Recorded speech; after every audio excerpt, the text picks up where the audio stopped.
పానకం ఎలా ఉంది? హాయ్ ఫ్రెండ్స్, నేను చెప్పా కదా ఇవాళ పానకం ఫుల్ వీడియో పెడతా అని. ఫస్ట్ మేము వాటర్ పోసుకున్నాం, తర్వాత బెల్లం వేసుకున్నాం. ఒక్కొక్క టబ్లో వచ్చి ఒక 50 to 60 kilos బెల్లం అయితే వేసుకున్నాం. బాగా దంచుకున్నాము. తర్వాత వాటర్ పోసుకున్నాం. 2 టబ్బుల్లోనూ ఫుల్గా వాటర్ పోసుకున్నాం అనమాట. బాగా దంచాము. దాని తర్వాత చెప్పా కదా మార్నింగ్ మాకు బెల్లం వస్తుందని. ఒక 20 to 30 kilos అయితే బెల్లం అయితే వచ్చింది. అవి కూడా కలుపుకొని బాగా మిక్స్ చేసుకున్నాము. ఫస్ట్ దేవుడికి నైవేద్యం పెట్టాలి కాబట్టి నైవేద్యం తీసుకుని వెళ్ళి దేవుడి దగ్గర పెట్టేసాం అనమాట. దాని తర్వాత దేవుడికి దండం పెట్టేసుకొని తర్వాత ఐస్ వేసుకొని ఒక 1/2 kilo యాలకులు, ఒక 1/2 kilo మిరియాలు వేసుకొని బాగా కలిపేసుకున్నాం. తర్వాత భక్తులకి పంచడం మొదలు పెట్టేసామండి. పానకం అయితే చాలామందికి బాగా నచ్చిందండి. ఒక బుడ్డి సబ్స్క్రైబర్ ఏమన్నాడో మీరే వినండి. ఇది ఎలా ఉంది?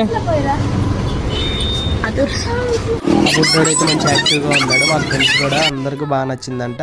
లాస్ట్కి పానకం అయితే అయిపోయిందండి. ఒక డ్రమ్లో మొత్తం అయిపోయింది, ఇంకో డ్రమ్లో లాస్ట్కి వచ్చింది. ఇలాంటి వీడియోస్ కోసం సబ్స్క్రైబ్ అండ్ ఫాలో చేసుకోండి. అంతవరకు నేను మీ TRK సైనింగ్ ఆఫ్. జై హింద్, జై శ్రీరామ్.